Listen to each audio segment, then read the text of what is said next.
Hello, I'm Ragnarok, and welcome to the Reckoning. So today we are going over the Blood Magic, the last of the magics for the magic rework for the Age of Calamitous mod for Conan and Exiles. A lot of fours in there. So this is the magic I've been looking forward to the most. Pretty unique. Has a couple unique properties. Looks pretty freaking cool. Has some cool sounds and dialogues to it that I think are pretty sweet. But this is the one that's actually been most requested because a lot of people have really been interested in it. So the first thing we're going to go over is the requirements for the blood magic. The first requirement we will go over is the level. Blood magic is level 70 locked. You have to be level 70, so it is the highest level requirement of all the magics. We did do a video on all the previous magics, the earth, the air, the fire, and arcane. So definitely check out those videos if you haven't had a chance yet. The second requirement is going to be they are faction locked, so you have to be one of the magical factions. Felgarth, Elvenor, or Cold Embrace. That's your requirements. One of the three. You can't be any of the other ones. Now, your friends can pick one of the other ones. Like, let's say you pick the Elven Covenant. You can be a clan member with a Felgarth member. They can make the magic, learn the magic, make the magic, and give it to you, and you can cast it. So at that point, it's just a weapon. So you can still cast the magic. You just won't be able to learn it or craft it. The next requirement is going to be you have to learn the ancient arts. For that, once you pick one of the factions, you'll be able to talk to that faction's specific Grand Magus. They're usually in the room with them, except for the Cold Embrace. Their Grand Magus is in the Sanctuary. When one of the videos we actually showed where all the Grand Magus were, I believe it was the Fire Magic video. But they're just, you look around in the rooms or the Sanctuary for the Cold Embrace, and you'll learn Ancient Arts. This is also where you learn Fire Magic. You have to be that faction to do it. Next, we're actually gonna learn the blood magic, and we learned that at the Borrow King, whatever how you want to say it. It's over here on the map, right over here near the mounds. It's one of the vanilla. I guess you can call it a dungeon. It's not really a dungeon, but it's more like a boss battle. Now, the one trick about this to get in here is you actually need to have at least one demon blood. It's a vanilla mat. You get it from a lot of different creatures in the game. There's a lot of Age of Calamitous creatures that drop it also. But in order to open this door, you need to have a demon blood on you. Otherwise, it will say you're missing something. There's a tome around here that actually, right here, it actually tells you that. Right up here, so to his right, here is the tome or the obelisk for the blood magic. We're going to learn it. Now we've learned about blood magic. Okay, so next we need to actually get two items. This is what makes blood magic, another thing that makes blood magic unique is that instead of just a tome of blood magic, in order to make the shrine for the blood magic, you also need a specific item, which is the skull of the Harbinger. So you actually need two things, which is, again, very unique. So we are over here at the Lockstone Cave, and we're going to go in there. If you haven't seen it, it's right on the border of the snow and the green area. It's right near the, what do you call that? The reservoir. And we're going to go in the cave. This time I actually did burn a torch because it gets very dark in here.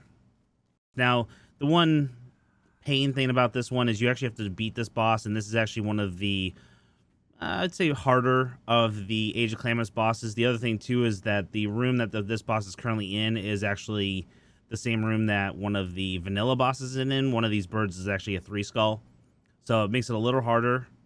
It's this one right here. It's actually stuck inside him right now. But there's the Wraith right there. Pretty hard. We actually have a video on fighting him, but I mean, if you've done it and at this level, you should be pretty geared up for it. It's not too crazy, but either way, kill him. And on his corpse, you're going to find both the Tome of Blood Magic and the Skull of the Harbinger. You're going to need both those items. So make sure you take those.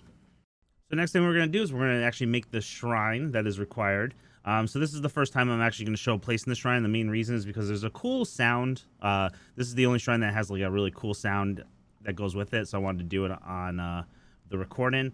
But here it is. As you can see, you need the Skull of the Harbinger and the Tome of Blood Magic. So make sure you have that.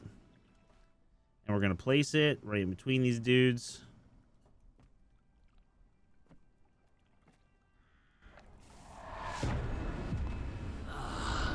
At last.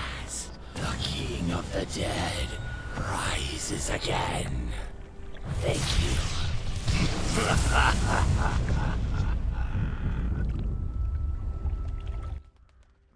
And there you go.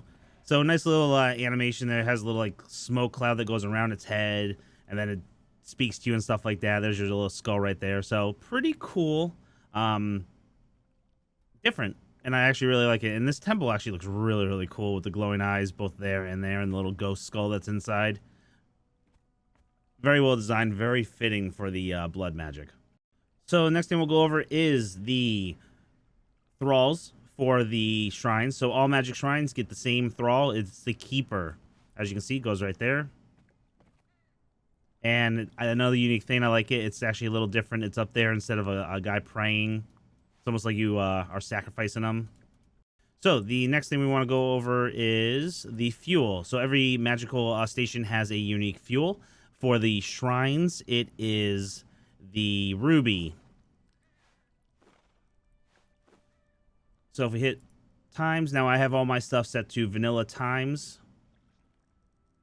So it should be the same as all the other ones except for the arcane magic uncut. So for the, and we're obviously going out of order.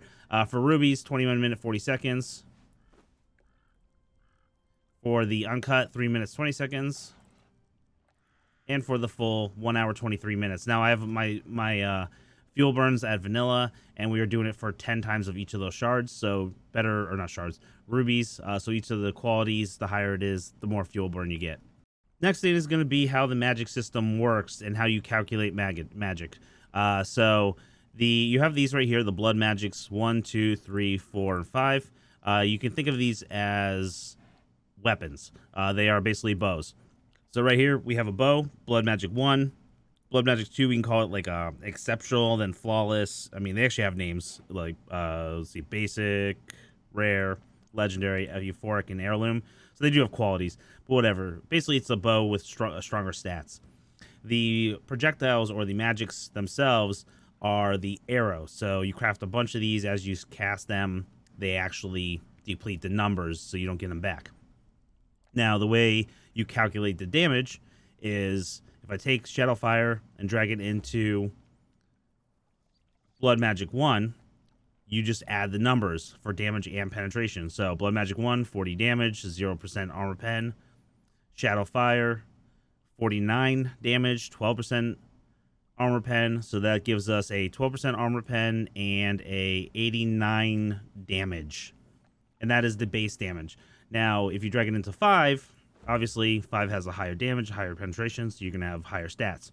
Now, when you craft these, you're not going to have all these in your bar. As you craft these, as you craft like level 2, it requires level 1. Level 3 requires level 2. So you're going to trade these in for higher. So you're only going to have the highest one. You're only going to want to craft the highest one. The other thing is your accuracy.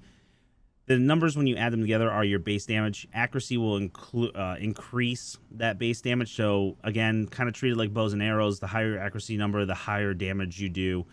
So the next way to calculate damage, and I'll say this real first, is when you equip your magic, as with all the other magics, you get like a glowing effect in your hands, and your eyes also glow. This is another thing. When every time you equip the magic, you actually get a little sound audio. So I will, or sound audio, a little sound bit that they'll play. So I'll do it real quick.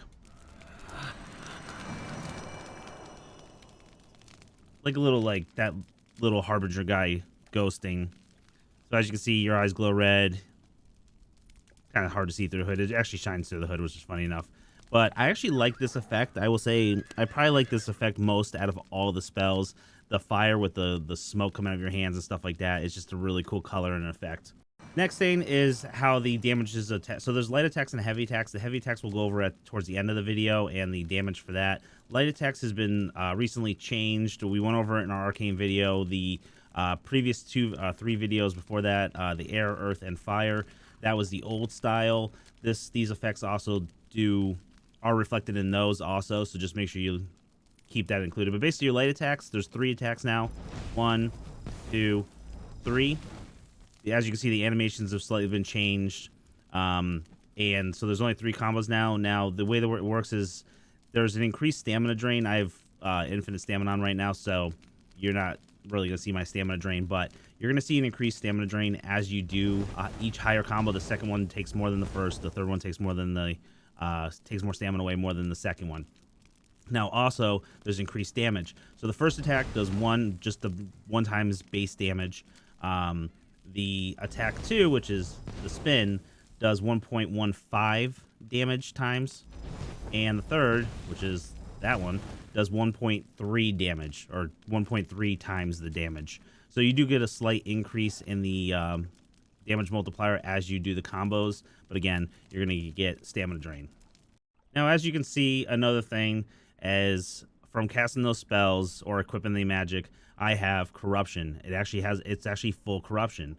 Now, it doesn't go away unless there's a couple ways you can combat this, and we're going to go over them real quick. The first thing is you can carry around a bunch of the cleansing brews. It's a vanilla drink that you can make. This will get rid of, as you can see, it's slowly get rid of a handful of stacks. So you can drink this. The problem is let's just cast the magic. And there you go, I'm full again. So now I'm drinking it. I think it's like 6 or 7 and instant again. So the problem is that it's not really going to do you any good because you're going to keep casting the magic. And it's going to deplete. Now, corruption, basically, that purple bar decreases my health and my stamina by that much. So now I'm only at, say, like, I don't know, like we'll say 50 or 60%, or 50 or 60%. Just going to kill that guy. Of the amount of stamina and health I have, which is not really good.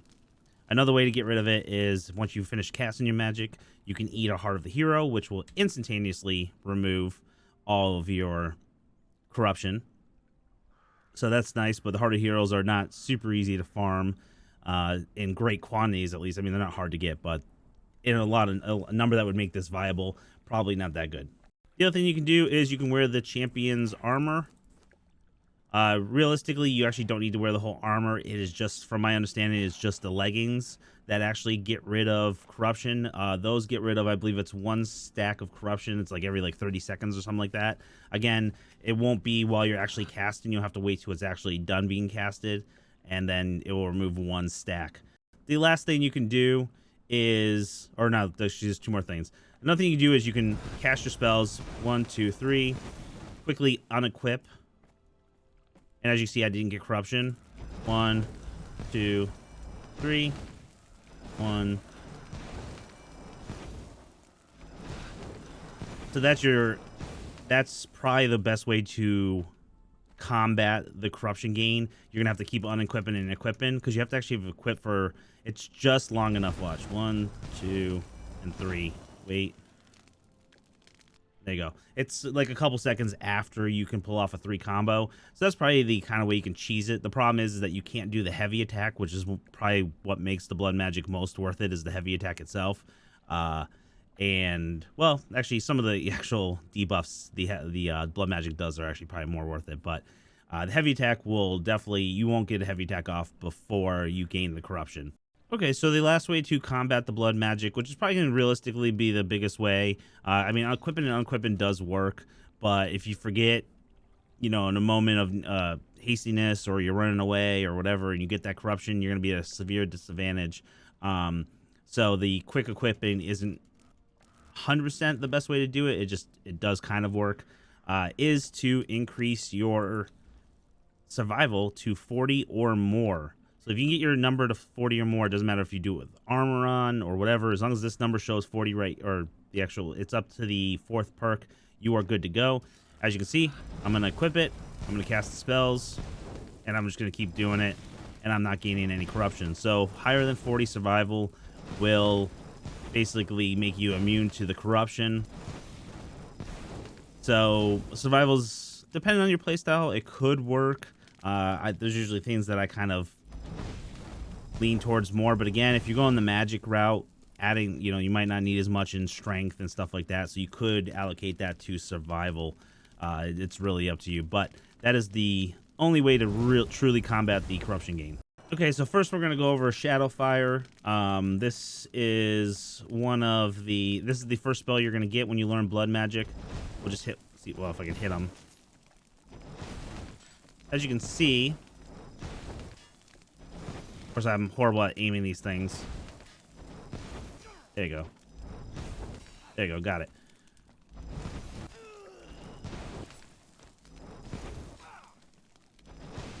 So with the Shadowfire, you get the corruption debuff. It basically gives corruption to the your attacker, max stack 5, which would be full corruption. It's not a permanent thing though. I think on players it would be. On thralls it's not. Corruption, it's not as big on a thrall. I mean, it will get rid of some of the life, but again, it only gets rid of life to a certain percent. And thralls typically don't regain life anyways, or at least thralls in the wild. Stamina, I really don't think there's stamina on like NPCs. I know there's not on your followers. So this is more of a PvP type based magic. If you're doing this against another player, then it can actually be a problem for them. The next one we're going to do is the Clouded Vision. Now this one's another very unique one. This one is actually, this is unique amongst all the magics because very low damage, as you can see in the stats. This will give you a full stack of corruption. It'll also give you a death smoke debuff, which is roughly about 3 damage a second. But this spell, it's one of those few spells that will continuously give damage, or it will keep increasing the debuff it has. As you can see there, it's going away and then coming back, going away and coming back. I've casted this on actual players. And if you stay in that cloud that you can see that's being emitted right now, it will continuously re-up that death smoke. So you'd have to get out of the smoke for it. So it's another pretty cool. It's one of the very few that actually continuously do whatever its effect in its duration of the cloud. Some of the fires that you add on the ground for the AoEs and stuff like that, they do the initial damage, but they don't continuously burn over time. So that makes this very unique in that aspect.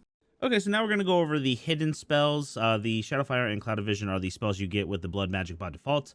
But the next set are going to be all spells that you have to go out in the world and find, and you can only learn them if you actually already know Blood Magic. So the first one is a hidden spell. The unique thing about this hidden spell is it is Cold Embrace locked, at least currently. You never know if that will change. But right now you have to be Cold Embrace in order to learn it, because you have to get to the Cold Embrace Sanctuary, which is where we are right now. If you don't know where this is, go to the Faction Hall. In the Cold Embrace room, there's a portal. You go through it and it brings you here. So if you watch our sub-faction videos, it's right there. If you watched our Fire Magic videos, it's there. But either way, it's right in the Faction Hall. So we come here, and what you're going to do is you're going to go into the Knights of the Empress sub-faction room. You do not have to pick a faction. I've tested that. At first, I thought that you actually had to pick a faction, sub-faction, but you don't. You just need the statues in the room. So right here, obviously, this is where you would learn your sub-faction. But if you look to the right, there's another statue right here, and as you get closer, it has the Cold Embrace symbol on it. You click on it, and you learn Necromancy. So there's a bunch of information here about it and all that fun stuff. But you're actually going to learn the next Necromancy line of magic. It's built within Blood Magic, so we're not really going to make a video about Necromancy magic in itself. But either way, this is where you learn it. So the magic you learned with the Necromancy is Plague Fire. So we're going to drag it on the Magic 1 and the Magic 2 or 5. And Plague Fire is unique. It's green. It is not an AoE effect. It's a singular effect. And basically what the Plague Fire adds is it adds the Alarican Plague debuff. So it stacks max 2. So again, pretty decent on the NPCs. I'll switch to the 5 now just so you can see the strength of it. It's a debuff. It does a good amount of damage. At 2 stacks, it's not doing a crazy amount of damage. This is another... as with pretty much all the blood magics, is very geared towards PvP, mainly because Alarican Plague cannot be healed through currently. There's no defense against it, so it doesn't matter what the person you're shooting at has. They won't be able to heal when they're getting the 2 stacks while they have the stacks on them, which is only, I think it's only for like 5 seconds or 10 seconds, something like that. I think it's 5 seconds. I actually forgot to test the amount of time, but it's very, very short, as you saw. I think it's 5 seconds. We'll just talk while we wait for that to disappear. But they're not going to be able to heal through it. There's no bandages or spell or anything that cures the Alarican Plague. So, you know, it could have its place in PvP. It really depends. I'd have to play around with it more. But either way, unique in that aspect. Next spell we're going to learn, another hidden magic, is Black Blood. This is actually one of the really cool ones. So this one is in the volcano. I'll show you in the map where we are. and we're right near the Shrine of the Oracle, which is the little statue of, I think it's like Vathus or something like that. And if you come over here to the right, in this corner, basically where this little ledge that we're on dead ends, there's a statue right here, and this is where you're going to learn your Black Heart, which is your Black Blood spell. The Black Blood is a pretty strong spell. This one's a little different as far as the debuff. It adds cripple and poison, which means your movement speed is reduced by 25%, and it does 1 point of damage per second per stack, and that's for 5 seconds. So there you go. There it is. It does stack. I think it stacks to a 5 if I remember right. Yeah. Nope. Actually stacks to a 10. Does a decent amount of damage, as you can see. And that's with spell 1. We'll do it with this guy.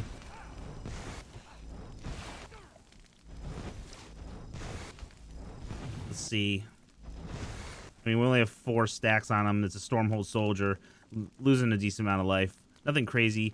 It's a quick thing, but the movement speed reduction is nice. If you're for spells, any spell that does any kind of cripple is actually pretty nice. And then the poison, obviously, poison's great in any kind of whether it's PvP or PvE.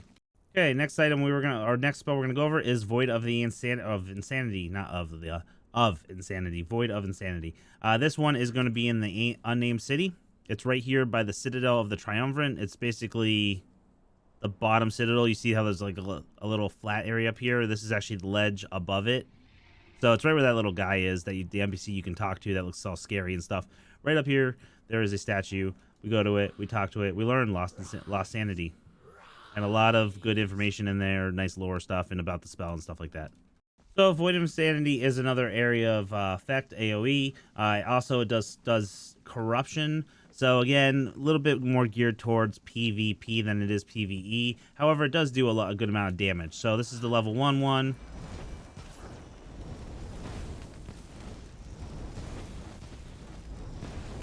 And there's your corruption being stacked. Switch to level 5 one.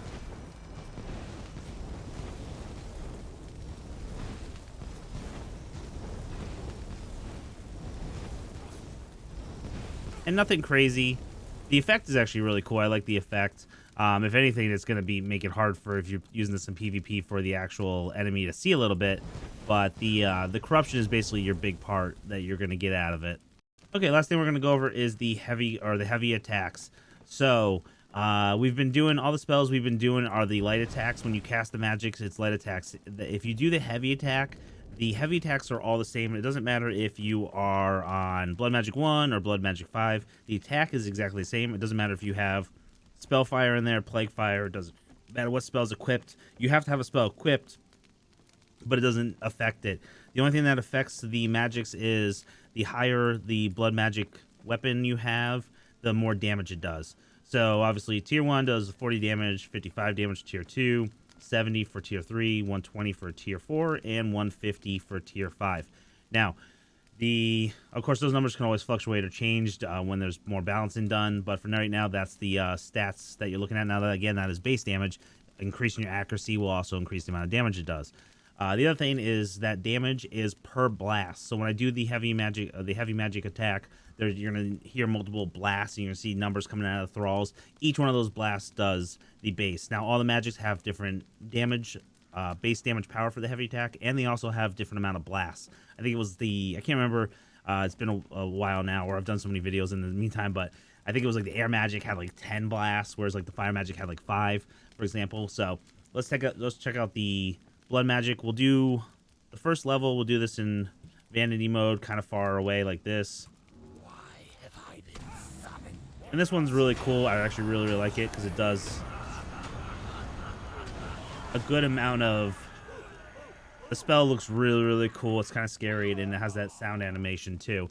Now, what the debuff that happens is it is a heavy corruption, and you also do bleed. So you can actually do full stacks of bleed on the people. We're gonna just turn the volume down a little bit on that because they're being loud.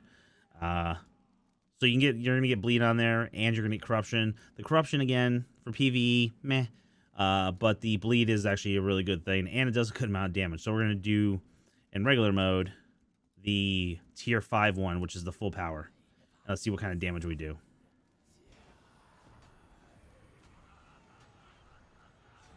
And as you can see, we're actually doing a decent amount of damage. Probably not the most damage out of all the spells, but the bleed is definitely going to do a little, put a little hurt on them. So that is everything for the blood magic. That will conclude all the magics that we've done. We've finally gone over all of them. We will have a video that goes over a little bit of the extra stuff you get from the Necromancy. That'll probably be coming out next, or at least in the next 2 videos. So we'll go over some of the extra stuff that you get from the Necromancy magic line. The Plague Fire was the only spell you get. The other things are kind of like items or followers that you can craft. So we'll go over that in the next video. But otherwise, hopefully you enjoyed all the magics. Hopefully the information hasn't changed too much. Like I said, the light attack was slightly modified between the finishing all the magics, and the heavy attack numbers, base numbers, have been modified. Check out the comments in the previous, I believe it was 2 videos, the first 2 videos, or not the previous, the first 2 videos. Those numbers were changed by the time I made the 3rd video. So just take a look in the comments of that if you want the actual base numbers for the fire, and I believe it was the earth magic. Otherwise, everything else is the same, and hopefully you enjoyed the video. If you did enjoy the video, hit that like button. I really do appreciate it. Otherwise, hit that sub button. Let you know when I release the videos. I do have a bunch of videos coming out soon. We have a bunch of new mats in the game: arsenic, titanium, aluminum, all that stuff. So we're gonna have videos on where to get those. We're gonna go over the necromancy feat. We have some new season gameplays that are recorded, and I'm waiting to drop that out. So basically, just hit that sub button so you get notified as soon as they're dropped. Also, I want to give a huge shout out to our Patreon crew and our elite Patreons. I appreciate everything you all do. If you're interested in being part of the Patreon crew, check out the link below. Also, we stream on Twitch, and we have an amazing Discord community with an actual a Conan Discord server, or actually 2 Conan Discord servers open up to the community. So if you're interested in any of that, or checking out the channel on Twitch, links for all that is in the description below. Otherwise, I'll see you guys on the next video, and as always, fear the reckoning.